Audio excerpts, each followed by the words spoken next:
বইয়ের নাম জামায়াতে ইসলামীর কার্য বিবরণী প্রথম খণ্ড অনুবাদ আব্দুল মান্নান তালিব প্রকাশনা বিভাগ বাংলাদেশ জামায়াতে ইসলামী পৃষ্ঠা 1 থেকে 15 দুটি কথা জামায়াতে ইসলামী একটি আদর্শবাদী বিপ্লবী সংগঠন একটি পূর্ণাঙ্গ ইসলামী আন্দোলন অবিভক্ত ভারতে জামায়াতে ইসলামী গঠিত হওয়ার পর দেশ দুদফা বিভক্ত হয়েছে ভারতবর্ষ থেকে পাকিস্তান ভারত এবং পাকিস্তান থেকে বাংলাদেশের জন্ম হয়েছে পরিবর্তিত পরিস্থিতির প্রেক্ষিতে দেশে দেশে জামায়াতে ইসলামী কাজ করে যাচ্ছে ইসলামের দাওয়াত ও সংগঠনের ক্ষেত্রে জামায়াতে ইসলামী এক অনন্য প্রতিষ্ঠান পূর্ণাঙ্গ ইসলামের দাওয়াত নিয়ে জামাত কাজ শুরু করেছে এই উপমহাদেশে বিগত ১৯৪১ সাল থেকে আজ জামায়াতের হাজার হাজার কর্মী ও সমর্থক ছড়িয়ে রয়েছে দেশের আনাচে কানাচে এদের মধ্যে জাগ্রত হয়েছে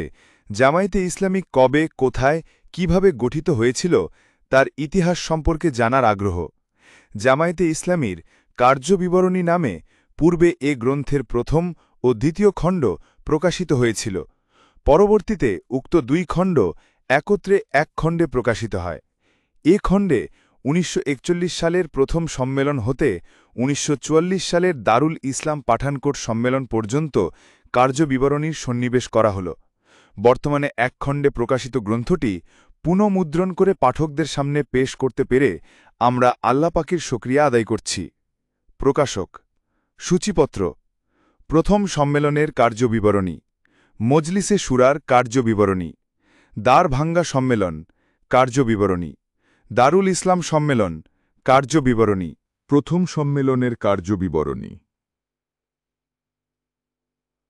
মুসলমান ও বর্তমান রাজনৈতিক দ্বন্দ্ব গ্রন্থের তৃতীয় খণ্ডে ইসলামী আন্দোলনের ব্যাখ্যা করে এই সঙ্গে এজন্যে একটি রাজনৈতিক দলের প্রয়োজনীয়তার কথা উল্লেখ করা হয়েছিল এ প্রস্তাবিত দল গঠনের জন্য একটি নকশাও পেশ করা হয়েছিল অতঃপর ১৩৬০ হিজরির সফর মাসে ১৯৪১ ফেব্রুয়ারি মাসিক তারজুমানুল কুরআন মারফত সাধারণ মুসলমানদের কাছে এ মর্মে আবেদন জানানো হল যে যারা এ আদর্শ গ্রহণ করেছেন এবং এ মোতাবিক কাজ করতে চান তারা তারজুমানুল কুরআন অফিসে পত্র লিখুন পত্রিকা বেরোবার কয়েকদিনের মধ্যেই সংবাদ আসা শুরু হয়ে গেল জানা গেল দেশের বিভিন্ন এলাকায় বেশ কিছু সংখ্যক লোক আছেন যারা জামায়াতে ইসলামী গঠন করতে চান এবং এজন্য কাজ করতেও প্রস্তুত রয়েছেন অতঃপর ফাইসালা হল এদের সবাইকে একত্র করে একটি দল গঠন করতে হবে এবং নিয়মিতভাবে ইসলামী আন্দোলন চালিয়ে যাবার জন্য প্রচেষ্টা শুরু করতে হবে এ উদ্দেশ্যে পাঞ্জাবের পাঠানকোটের অন্তর্গত দারুল ইসলামের মাসিক তারজুমানুল কুরআন অফিসে ১৩৬০ হিজরির পয়লা শাবান ১৯৪১ ২৫ আগস্ট এক সম্মেলন আহুত হল যারা জামায়াতে ইসলামীতে শামিল হবার ইচ্ছা প্রকাশ করেছিলেন তাদের সবাইকে নির্দেশ দেওয়া হল যেখানে প্রাথমিক জামায়াত গঠিত হয়ে গেছে সেখান থেকে শুধু নির্বাচিত প্রতিনিধিগণই আসবেন আর যেখানে এখনও জামায়াতের কাজ ব্যক্তিগত পর্যায়ে সীমাবদ্ধ রয়েছে সেখান থেকে প্রত্যেকেই যথাসম্ভব আসার চেষ্টা করবেন ২৮শে রজব থেকে লোক আসা শুরু হয়ে গিয়েছিল এবং পয়লা শাবান পর্যন্ত প্রায় ৬০ জন প্রতিনিধি হাজির হলেন অন্যান্য কয়েকজন এ পরে এলেন সম্মেলনে অংশগ্রহণকারী প্রতিনিধিদের মোট সংখ্যা হল ৭৫ জন কতিপয় প্রতিনিধির আগমন প্রতীক্ষায় এবং আরও কয়েকটি কারণে পয়লা শাবান নিয়মিতভাবে সম্মেলন শুরু হতে পারল না তবে ছোট ছোট গ্রুপ করে সবাই বসে গিয়ে নিজেদের মধ্যে জামায়াত এবং আন্দোলন সম্পর্কে আলোচনা করতে লাগলেন সকাল থেকে সন্ধে পর্যন্ত এ আলোচনা জারি রইল বিকেলের দিকে বহুক্ষণ পর্যন্ত লোকেরা তারজুমান অফিসের বারান্দায় বসে রইলেন তাদের মধ্যে প্রায় প্রত্যেকেই মৌলানা সৈয়দ আবু আলা মওদুদীর সঙ্গে আলোচনায় মগ্ন ছিলেন তারা মৌলানার কাছে বিভিন্ন জটিল ব্যাপার উত্থাপন করতেন এবং মৌলানা সেগুলো সমাধান করে দিতেন ঈশার পর আলোচনা শেষ করে সবাই যে যার বিছানায় শুয়ে পড়লেন। ২রা শাবান সকাল ৮টায় তর্জুমান অফিসের বারান্দায় প্রথম অধিবেশন শুরু হয়। সবাই নিচে চাদরের উপর স্থান গ্রহণ করেন। শুধু মৌলানা মওদুদী প্রয়োজনের খাতিরে সবার অনুমতিক্রমে চেয়ারে বসেন। সভার আসল কাজ শুরু হবার আগে তিনি একটি অত্যন্ত গুরুত্বপূর্ণ এবং দীর্ঘ ভাষণ দেন। এ প্রসঙ্গে তিনি বর্তমান ইসলামী আন্দোলন সম্পর্কে গুরুত্বপূর্ণ আলোচনা করেন। তিনি বলেন, এমন একদিন ছিল যখন আমিও একজন বংশানুক্রমিক মুসলমান ছিলাম এবং এভাবেই জীবন কাটিয়ে যাচ্ছিলাম। তারপর যখন জ্ঞান হল, আমি অনুভব করলাম এভাবে নিছক মা আলফাইনা আলাইহি আবা আনা, আমার বাপদাদা যে পথে চলেছে আমিও সেই পথের অনুসারী। এ নীতি মেনে চলার কোনো অর্থ নেই। অবশেষে আমি আল্লাহর কিতাব এবং রসুলের সুন্নতের দিকে দৃষ্টি নিবদ্ধ করলাম। আমি ইসলামকে বুঝলাম এবং জেনে বুঝে এর ওপর ঈমান আনলাম। অতঃপর ধীরে ধীরে ইসলামকে সামগ্রিক এবং বিস্তারিতভাবে বুঝবার এবং জানবার চেষ্টা করলাম। এ ব্যাপারে আমি যখন পুরোপুরি নিশ্চিত হতে পারলাম, তখন যে সত্যের ওপর নিজে ঈমান এনেছিলাম তার দিকে সবাইকে আহ্বান করতে লাগলাম। এই উদ্দেশ্যে ১৩৫ হিজরিতে ভারতের হায়দ্রাবাদ থেকে মাসিক তারজুমানুল কুরআন পত্রিকা প্রকাশ করলাম। প্রথম কয়েক বছর কেটে গেছে বিভিন্ন জটিল প্রশ্নের আলোচনা এবং দিনের একটি স্পষ্ট ধারণা পেশ করার মধ্য দিয়ে। এরপর শুরু করলাম দিনকে একটি আন্দোলন হিসেবে পেশ করার কাজ। আমাদের জীবনে দিনদারি যাতে করে শুধুমাত্র একটি ব্যক্তিগত কর্মানুশীলনের রূপ নিয়ে নিষ্ক্রিয়তায় এবং স্ববীরত্বে না পৌঁছয়, বরং সমষ্টিগতভাবে আমরা যাতে করে দিনের ব্যবস্থাকে বাস্তব ক্ষেত্রে জারি এবং কার্যকর করতে এবং বিরোধী ও প্রতিবন্ধক শক্তিসমূহকে এর পথ থেকে সরিয়ে দেওয়ার জন্য প্রচেষ্টা চালিয়ে যেতে পারি, দিনকে আন্দোলন হিসেবে পেশ করার পেছনে এই ছিল আমার একমাত্র উদ্দেশ্য। এ সিলসিলার প্রথম পদক্ষেপ হল দারুল ইসলাম প্রতিষ্ঠান কায়েম। ১৩৫৭ হিজরিতে ১৯৩৮ এ পদক্ষেপ গৃহীত হয়। সেই সময় আমার সহযোগী ছিলেন মাত্র ৪ জন। এ ছোট কাফেলাটিকে তখন নিতান্ত তুচ্ছ মনে করা হয়েছিল, কিন্তু আল্লাহর মেহেরবানিতে আমরা কখনো ঘাবড়ে যাইনি। ইসলামী আন্দোলনের দিকে আমরা লোকদেরকে অনবরত দাওয়াত দিতে লাগলাম এবং মানুষের চিন্তা জগৎকে এই আন্দোলনের উপযোগী করার জন্য প্রচেষ্টা জারি রাখলাম। ইত্যবসরে এক একজন করে সহযোগীর সংখ্যা বাড়তে লাগল। দেশের বিভিন্ন এলাকায় এই একই চিন্তাধারার সঙ্গে সংশ্লিষ্ট লোকদের বেশ দু-একটি ছোট গ্রুপ গড়ে উঠতে লাগল। ইসলামী আন্দোলনের বইপত্র প্রকাশের সঙ্গে সঙ্গে মৌখিক দাওয়াত ও প্রচারের কাজও বেড়ে গেল। অতঃপর আন্দোলনের প্রভাব গভীরভাবে বিশ্লেষণ করার পর অনুভূত হল যে বর্তমানে জামায়াতি ইসলামী গঠন এবং ইসলামকে সুসংগঠিত করার জন্য ক্ষেত্র প্রস্তুত হয়েছে এবং এ সময় দ্বিতীয় কার্যকর পদক্ষেপ গ্রহণ করা যেতে পারে। কাজেই এরই ভিত্তিতে এ সম্মেলন অনুষ্ঠানের ব্যবস্থা করা হয়েছে। এই ঐতিহাসিক মন্তব্যের পর মাওলানা মওদুদী বলেন, মুসলমানদের মধ্যে সাধারণত যেসব আন্দোলন জন্ম নিয়েছে এবং যেগুলো বর্তমানে পরিচালিত হচ্ছে, প্রথমে সেগুলোর সঙ্গে আমাদের এ আন্দোলনের নীতিগত পার্থক্যটা বুঝে নিতে হবে। প্রথমত, সেগুলোর মধ্যে ইসলামের কোনো অংশ বিশেষকে অথবা দুনিয়ার বিভিন্ন উদ্দেশ্যের মধ্য থেকে কোনো একটি উদ্দেশ্যকে আন্দোলনের ভিত্তি হিসেবে গ্রহণ করা হয়েছে, কিন্তু আমরা সত্যিকার এবং আসল ইসলামকে নিয়ে অগ্রসর হয়েছি। সমগ্র এবং পূর্ণাঙ্গ ইসলামটাই আমাদের আন্দোলন। দ্বিতীয়ত, সেগুলোর দলীয় সংগঠন হয়েছে দুনিয়ার বিভিন্ন সংঘ সমিতি এবং পার্টির রীতি অনুযায়ী, কিন্তু আমরা অবিকল সেই জামায়াতি ব্যবস্থা গ্রহণ করছি যা প্রথম যুগের রাসূলুল্লাহ সাল্লাল্লাহু আলাইহি ওয়াসাল্লামের জামায়াতের ছিল। তৃতীয়ত, সেখানে বিনা দ্বিধায় সব রকমের লোককে ভর্তি করে নেওয়া হয়েছে। মুসলমান বাপদাদার ঘরে পয়দা হয়েছে, কাজেই এরা মুসলমানই হবে, এ ধারণাই সেখানে কার্যকর হয়েছে এবং এর ফল হয়েছে এই যে আরকান থেকে নিয়ে সাধারণ কর্মী এবং নেতৃবর্গ পর্যন্ত এমন অনেক লোক সেই সব জামায়াতের মধ্যে প্রবেশ করেছে যারা চরিত্রের দিক থেকে মোটেই নির্ভরযোগ্য ছিল না এবং দায়িত্বশীলতার সঙ্গে আমানতের বোঝা বহন করার ক্ষমতা রাখত না। কিন্তু আমরা কোনো ব্যক্তিকে সে মুসলমান এ ধারণার বশবর্তী হয়ে গ্রহণ করি না, বরং যখন সে কালেমায়ে তাইয়েবার অর্থ উদ্দেশ্য এবং তার দাবি হৃদয়ঙ্গম করে তার উপর ঈমান আনার কথা ঘোষণা করে, তখনই তাকে জামায়াতের মধ্যে শামিল করি এবং তার জামায়াতের মধ্যে প্রবেশ করার পর জামায়াতে অবস্থান করার জন্য এ শর্ত নির্ধারিত করি যে ইসলামে ঈমানের যে ন্যূনতম দাবি তা তাকে পূর্ণ করতে হবে। এভাবে ইনশাআল্লাহ মুসলমান জাতির মধ্য থেকে কেবলমাত্র সত্য সচেতন এবং সৎ ব্যক্তিরাই এ জামায়াতে প্রবেশ করবে এবং যতই সমাজে সত্য সচেতনতা এবং সৎ প্রবণতার প্রসার ঘটবে ততই সমাজের সৎ ব্যক্তিরা এ জামায়াতে প্রবেশ করতে থাকবে। চতুর্থত, ওই আন্দোলনগুলোর দৃষ্টি স্রেফ ভারতবর্ষে এবং ভারতবর্ষেও তা শুধু মুসলিম জাতির মধ্যে সীমাবদ্ধ ছিল। কেউ কেউ এর চাইতে একটু অগ্রসর হয়ে ভারতের বাইরে বৃহত্তর মুসলিম সমাজের উপর দৃষ্টি নিবদ্ধ করেছিল।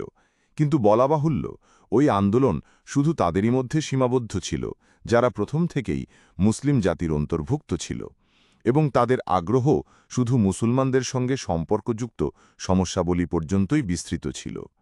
অমুসলিমদের জন্য আবেদনশীল কোনো জিনিস তাদের কার্যাবলীর মধ্যে ছিল না, বরং তাদের অধিকাংশের কর্মতৎপরতা অমুসলিমদেরকে ইসলামের দিকে অগ্রসর হবার পথে প্রতিবন্ধকতা সৃষ্টি করেছে। কিন্তু পূর্ণ ইসলামটাই যেহেতু আমাদের আন্দোলন এবং ইসলামের দাওয়াত দুনিয়ার সমগ্র মানব সমাজের জন্য, সেহেতু আমাদের দৃষ্টি কোনো বিশেষ জাতি অথবা বিশেষ দেশের সাময়িক সমস্যার জটিল আবর্তে আটকে যায়নি, বরং তা সমগ্র মানবজাতির উপর সমগ্র পৃথিবীতে পরিব্যাপ্ত হয়েছে। সমগ্র মানবজাতির জীবন সমস্যাই আমাদের জীবন সমস্যা। আল্লাহর কিতাব এবং নবী কারীমের সুন্নাত থেকে আমরা ওই জীবন সমস্যার সমাধান পেশ করি। এরই মধ্যে সবার জন্য উপকার, সুবিধা ও সাফল্য রয়েছে। এভাবে আমাদের জমায়াতে শুধু বংশগত মুসলমানদের মধ্য থেকে সৎ লোকরাই প্রবেশ করবে এমন কথা নয়, অমুসলিমদের মধ্যেও যেসব লোক রয়েছে তারাও ইনশাল্লাহ এর মধ্যে সামিল হতে থাকবে। অতঃপর মাওলানা মওদুদী বলেন, এই বৈশিষ্ট্যগুলো সামনে রেখেই আমরা আমাদের এ জমায়াতকে ইসলামী জমায়াত এবং এ আন্দোলনকে ইসলামী আন্দোলন বলি। কেননা ইসলামের যে আকিদা, বিশ্বাস, উদ্দেশ্য, লক্ষ্য, দলীয় সংগঠন এবং কর্মপদ্ধতি হামেশা ছিল, হুবহু সেগুলোই এর মধ্যে সংযোজিত হয়েছে। কাজেই এর জন্য ইসলামী জমায়াত ছাড়া দ্বিতীয় কোনো নাম হতেই পারে না, এবং ইসলামী লক্ষ্য ও গন্তব্যের দিকে ইসলামের পথ ধরেই এ জমায়াত অগ্রসর হয়। কাজেই এর আন্দোলন ইসলামী আন্দোলন ছাড়া অন্য কিছু নয়। কিন্তু নবুয়ত উত্তরকালে যখনই দুনিয়ায় এ ধরনের কোনো আন্দোলন পরিচালিত হয়েছে, তখনই সে দুটো ভয়াবহ অভ্যন্তরীণ বিপদের সম্মুখীন হয়েছে। এক, এ ধরনের জমায়াত গঠন এবং এ ধরনের আন্দোলন পরিচালনা করার পর এর সঙ্গে সংশ্লিষ্ট ব্যক্তিবর্গের মনে খুব শিগগির এ ভুল ধারণা সৃষ্টি হয়েছে যে আম্বিয়া আলাইহিমুসসালামের জামানায় ইসলামী জমায়াতের যে মর্যাদা ছিল, তাদের জমায়াতের মর্যাদাও অনুরূপ। অন্য কথায়, এ জমায়াতের মধ্যে সামিল হয়নি সে মুমিন নয়।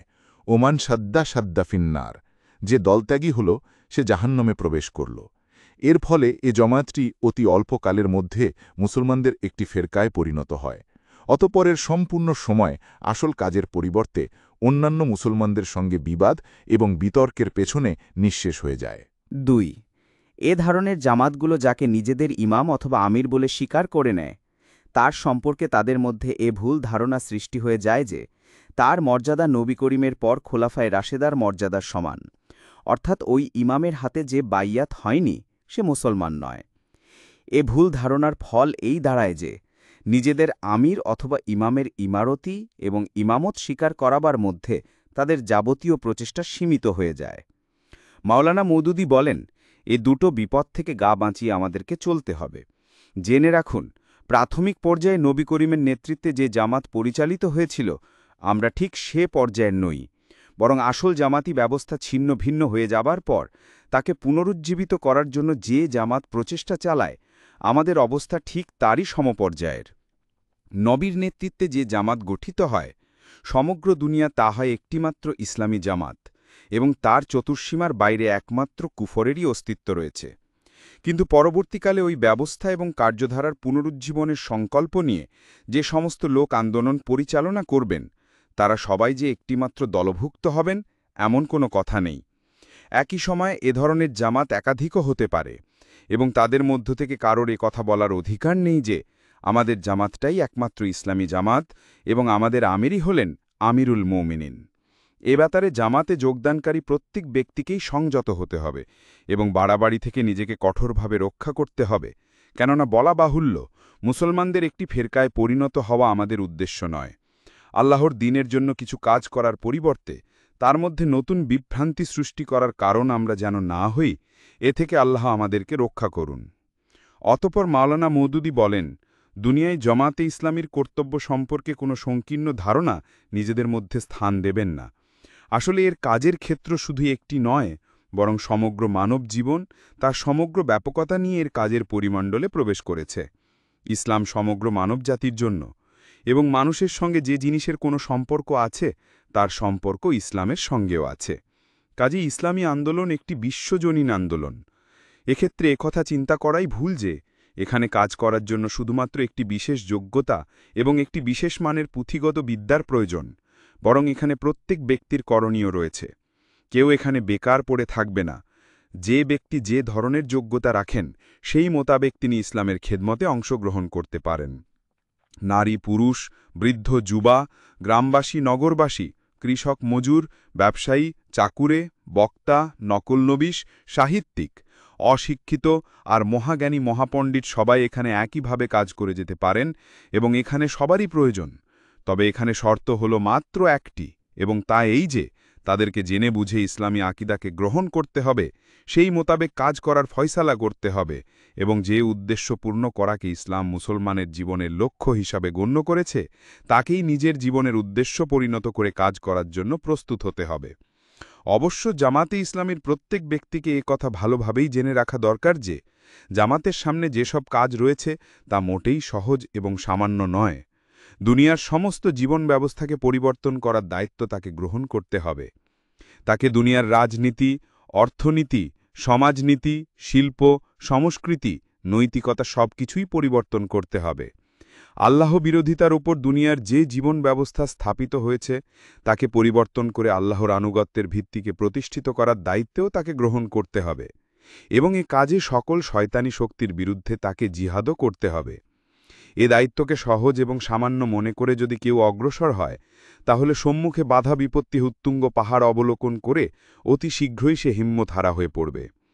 এজন্য এখানে প্রত্যেক ব্যক্তিকে সামনে এক কদম অগ্রসর হওয়ার আগে সে কীরকম কণ্টকাকীর্ণ পথে অগ্রসর হচ্ছে তা জেনে রাখা উচিত।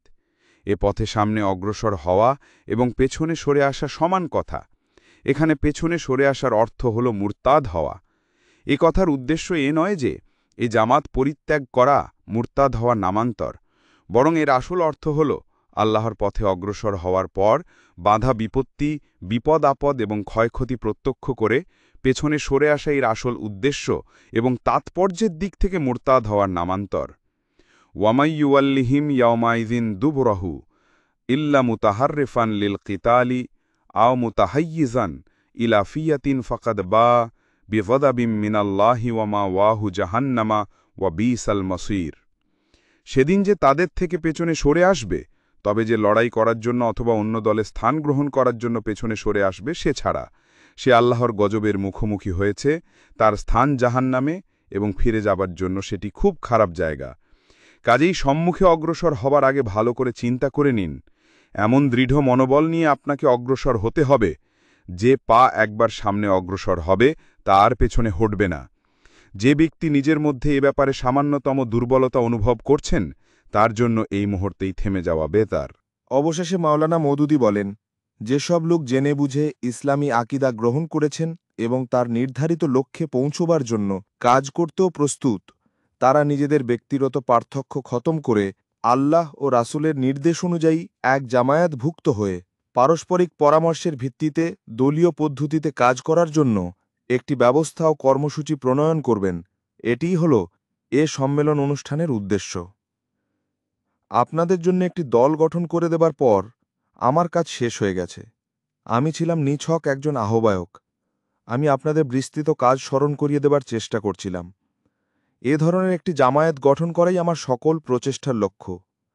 জামায়াত গঠিত হবার পর এখন আমি আপনাদের মধ্যকার এক ব্যক্তি মাত্র। এখন নিজেদের মধ্যে থেকে যোগ্যতর ব্যক্তিকে আমির নির্বাচন করার দায়িত্ব জামায়াতের উপর অর্পিত হয়েছে। অতঃপর ওই আমির ভবিষ্যতে এ আন্দোলন পরিচালনার জন্য নিজের বিবেকসম্মত পরিকল্পনা গ্রহণ করে তাকে কার্যকর করবেন। আমার সম্পর্কে কারোর মনে যেন এই ভুল ধারণা সৃষ্টি না হয় যে যেহেতু আমিই সবাইকে দাওয়াত দিয়েছি, সেহেতু ভবিষ্যতে এই আন্দোলনের নেতৃত্ব দান করাকে আমি নিজের অধিকার মনে করতে পারি। না, কখনোই নয়। আমি নেতৃত্ব লাভের ইচ্ছা রাখি না, এবং আহ্বায়ককে শেষ পর্যন্ত নেতৃত্বও দিতে হবে এই নীতির সমর্থকও আমি নই। এ বিরাট আন্দোলনের নেতৃত্বদানের যোগ্যতা আমার আছে এ ধারণাও করতে পারি না। এ কাজের বিপুল দায়িত্ব প্রত্যক্ষ করে কোনো বুদ্ধিমান ব্যক্তি এ বোঝা নিজের কাঁধে চাপিয়ে নেবার বাসনা পোষণ করতে পারেন না। এর চাইতে নির্বুদ্ধিতা আর নেই। আসলে আমার আকাঙ্ক্ষা যদি কিছু থাকে তাহলে তা হলো শুধু এতটুকু যে নির্ভুল ইসলামী ব্যবস্থার ভিত্তিতে একটি জামায়াত গঠিত হবে এবং আমি তার মধ্যে সামিল হব। কোনো অনইসলামী ব্যবস্থায় প্রেসিডেন্ট অথবা উজিরে আজমের পদ গ্রহণ করার চাইতে ইসলামী ব্যবস্থার ভিত্তিতে গঠিত কোনো জামায়াতের অধীনে একজন চাপরাশি কাজ করাও আমার নিকট অধিকতর গর্বের বস্তু। কাজেই এ ধারণাকে মোটেই আমল দেবেন না যে জামায়াত গঠনের আগে যেমন আমি নিজের দায়িত্বে সমস্ত কাজ চালিয়েছি, তেমনি জামায়াত গঠনের পরও আমি নিজেই আমিরের দায়িত্ব গ্রহণ করব। জামায়াত গঠিত হবার পর আমার এতদিনকার দায়িত্ব শেষ হয়ে গেছে। ভবিষ্যতের কাজের যাবতীয় দায়িত্ব জামায়াতের দিকে স্থানান্তরিত হয়েছে। জামায়াত নিজের পক্ষ থেকে এই দায়িত্ব যার উপর সোপর্দ করবে তার আনুগত্য, কল্যাণ কামনা এবং তার সঙ্গে সহযোগিতা করা জামায়াতের প্রত্যেক ব্যক্তির ন্যায় আমার উপরও ফরজ। সম্মেলনের সূচনায় এ বক্তৃতা প্রদান করার পর মওলানা মওদুদী জামায়াতে ইসলামীর গঠনতন্ত্রের খসড়া পাঠ করতে লাগলেন। খসড়া গঠনতন্ত্রের কয়েক কপি প্রথমেই ছাপিয়ে নেওয়া হয়েছিল এবং এ সম্পর্কে ভালোভাবে চিন্তা করার জন্য সম্মেলনে অংশগ্রহণকারী প্রতিনিধিবর্গকে দু একদিন পূর্বে তা সরবরাহ করা হয়েছিল। এ সম্পর্কে মতামত ব্যক্ত করার জন্য প্রত্যেক ব্যক্তিকে সাধারণ সভায় পূর্ণ সুযোগ দেওয়া হয়। এর প্রত্যেকটি শব্দ পঠিত হয়, অতঃপর তার উপর আলোচনা অনুষ্ঠিত হয়। মাগরিবের কাছাকাছি সময়ে এ সভা শেষ হয়। মাঝখানে শুধু দুপুরের খাবার এবং জোহর ও আসরের নামাজের জন্য সভা মুলতবি করা হয়। যা হোক, সন্ধ্যার পূর্বেই প্রায় সকল প্রয়োজনীয় ব্যাপার আলোচনার মাধ্যমে স্থিরীকৃত হয়ে যায়। কতিপয় সংশোধন ও সংযোজন সহ সমগ্র গঠনতন্ত্র সর্বসম্মতিক্রমে গৃহীত হয়। অতঃপর সর্বাগ্রে মওলানা মওদুদী উঠে কালিমায়ে শাহাদাত আশহাদু আল্লা ইলাহা ইল্লাল্লাহু ওয়াহদাহু লা শারীকা লাহু ওয়া আশহাদু আন্না মুহাম্মাদান আবদুহু ওয়া রাসূলুহু পড়লেন। তিনি বললেন, ভাইগণ, আপনারা সাক্ষী থাকুন, আমি আজ নতুন করে ঈমান আনলাম এবং জামায়াতে ইসলামীর মধ্যে সামিল হলাম। তারপর মাওলানা মোহাম্মদ মঞ্জুর নোমানী উঠে নতুন করে ঈমান আনার স্বীকৃতি দিলেন। অতঃপর উপস্থিত ব্যক্তিবর্গের মধ্য থেকে প্রত্যেকেই এক একজনের পর একজন করে কালেমায়ে শাহাদত উচ্চারণ করলেন এবং জামায়াতের মধ্যে সামিল হয়ে গেলেন। এ সময় অধিকাংশ লোকের চোখ অশ্রু সজল, অনেকের কেঁদে কেঁদে বেহাল অবস্থা হয়ে গিয়েছিল। কালেমায়ে শাহাদত উচ্চারণ করার সময় প্রায় প্রত্যেকেই বিরাট দায়িত্বের কথা স্মরণ করে কেঁপে উঠেছিলেন। সবার কালেমায়ে শাহাদাতের অঙ্গীকার শেষ হবার পর মওলানা মওদুদী জামায়াতে ইসলামী গঠিত হয়ে যাবার কথা ঘোষণা করলেন। তিনি বললেন, আসুন আমরা সবাই মিলে রব্বুল আলামিনের নিকট দোয়া করি যেন তিনি আমাদের জামায়াতকে স্থায়িত্ব ও অবিচল থাকার শক্তি দান করেন এবং আমাদেরকে তার কিতাব ও তার রাসূলের সুন্নাতের ওপর চলার সুযোগ দান করেন।